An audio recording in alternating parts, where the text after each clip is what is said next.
This is the Lesson 7 Read Aloud, Robert E. Lee and the Battle of Gettysburg.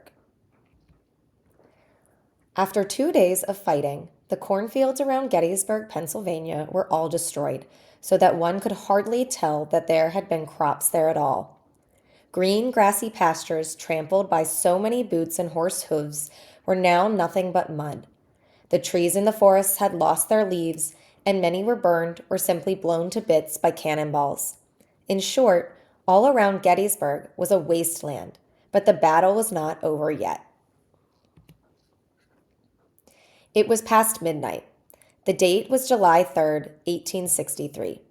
Two Confederate soldiers stood guard outside the door of a small stone farmhouse at the edge of the battlefield. Several Confederate officers paced back and forth in the yard. "Should we see if he is ready to issue orders?" asked one of the officers.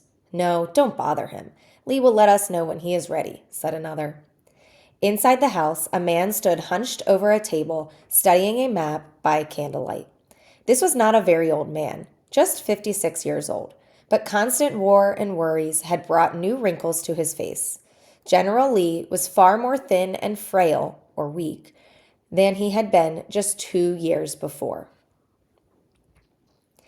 General Lee's full name was Robert E. Lee. General Lee was born in 1807. He was the son of a hero from the Revolutionary War who had fought bravely alongside George Washington to make the American colonies free from Great Britain. Robert E. Lee joined the Army at age 17 and graduated second in his class from the United States Military Academy. Then Lee served in the U.S. Army during the Mexican-American War. Lee was proud to serve in the U.S. Army before the Civil War. But Robert E. Lee was born and raised in Virginia, a Confederate state. Lee married Mary Custis, a great-granddaughter of George and Martha Washington. After they married, Robert and Mary lived in Mary's plantation home known as Arlington House. This is a photo of Arlington House in Virginia. Lee did not think the South should secede from the Union. Like many other people, he wanted to find a peaceful way to end the disagreement, and he swore he would never break the oath or promise he had taken to uphold the U.S. Constitution. At first, Lee refused to join the Confederate Army when President Jefferson Davis asked him to take command. Then, just before the Battle of Fort Sumter, President Lincoln asked Lee if he would agree to take command of the entire Union Army. Lee refused that offer as well. Only when his home state of Virginia decided to secede and join the Confederacy did Lee finally make up his mind. General Lee became commander of the Army of Northern Virginia, making him one of the most powerful and recognizable figures in the Confederate Army. This image shows Confederate President Jefferson Davis and his closest advisors, including General Lee in the middle, discussing their war plan. General Lee commanded the Confederate Army to many victories in major battles over the U.S. Army on the field before Gettysburg. But still, so many men had died in those battles, and there was no end to the war in sight. There was a knock on General Lee's door in Gettysburg. It was Major Venable, Lee's trusted friend and aide, or helper. "General, I have reports from your field commanders," said Major Venable. "Go ahead," he said, turning his attention back to the maps on the table. "General Ewell had trouble organizing his men, sir, and General Rhodes failed to attack as ordered. General Early tried, but he gave up as darkness approached." Lee tapped his knuckles on the table and stared at the maps.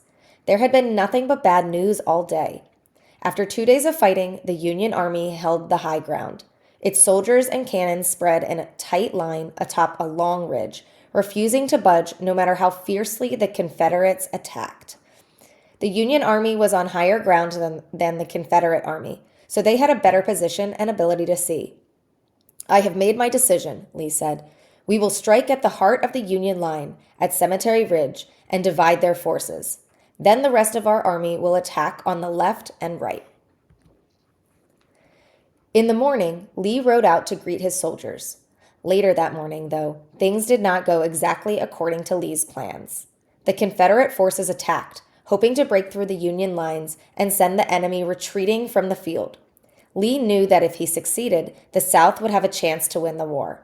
If he lost, it may not. The battle went on all day, but the most important moment came when Lee ordered General Pickett to lead his men in a charge across a wide open field directly at the middle of the Union lines. The move, known as Pickett's Charge, was a catastrophe for the Confederates. Half of Pickett's men were killed, wounded, or captured. At the end of that third day, the Union still held the high ground. Lee had lost the battle and had to retreat to Virginia, abandoning hopes of invading the deep into the North. One Union soldier at Gettysburg was Joseph de Castro, who became a hero when the Confederates made Pickett's Charge. Joseph de Castro was born in Boston in 1844. His father was an immigrant from Spain, and his mother was from Maine.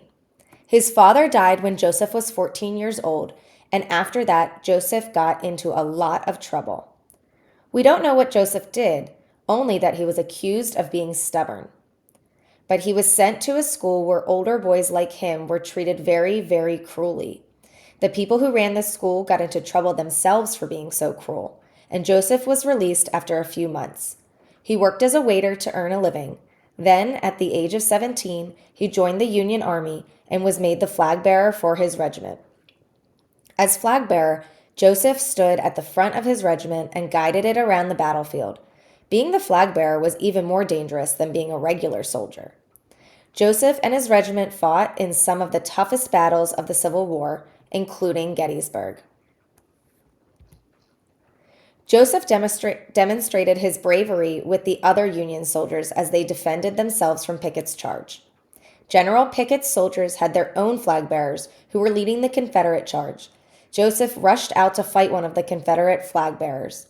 Using the staff of his own Union flag to attack, Joseph captured a Confederate flag and brought it back to his commanding officer. Then he rushed right into battle again, fighting until the Union had won. A year later, Joseph de Castro became the first Hispanic person to be awarded the Medal of Honor, which is our country's highest military award for bravery. After the war ended, he joined the United States Cavalry and served in the West. The day after the battle was the 4th of July, a day when Americans normally celebrate their independence. In 1863, however, celebrations were not so cheerful. Even in the North, where word quickly spread that the Union had won a major battle at Gettysburg, a war-torn nation was exhausted from battle. In the 3 days of the Battle at Gettysburg, many, many men had died, were wounded, or had been captured on both the Union and Confederate sides. This battle proved to be one of the bloodiest in all of the Civil War.